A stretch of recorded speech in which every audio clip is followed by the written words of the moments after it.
Sejumlah mahasiswa dan masyarakat yang tergabung dalam Aliansi Elemen Sipil menggelar aksi unjuk rasa ke depan kantor DPRK dan Bea Cukai Langsa. Masa menuntut dilakukannya seleksi ulang rekrutmen anggota KIP serta mendesak Bea Cukai Langsa untuk menangkap pelaku penyelundupan rokok ilegal.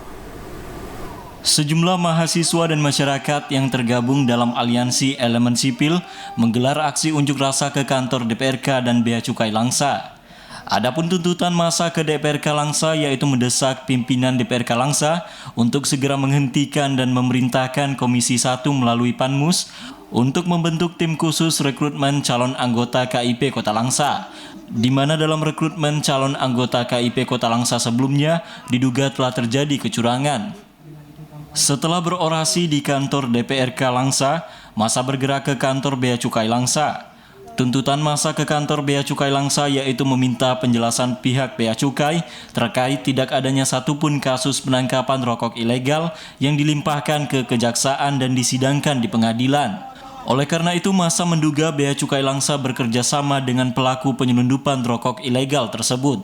Terkait dengan rekrutmen, artinya kocok ulang, pilih baru, buka kembali, dan itu diatur dengan tata tertib undang-undang. Ya, seleksi ulang. Pelakunya itu tangkap lepas. Artinya selain tangkap lepas kembali tanpa ada proses penyidikan lebih lanjut. Bahkan tidak pernah sampai itu kepada tahap selanjutnya itu di pengadilan sebagai pengadil. Jadi mereka ditangkap, barang diambil, transportasinya juga ditahan. Pelakunya, supirnya atau kurirnya juga dilepas. Selain berorasi, massa juga melakukan aksi bakar ban di depan gedung Bea Cukai Langsa.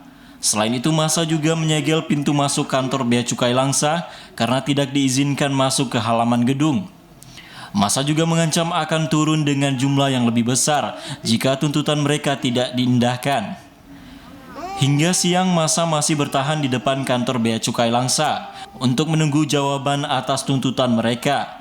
Aksi unjuk rasa ini pun mendapat pengawalan ketat dari aparat kepolisian.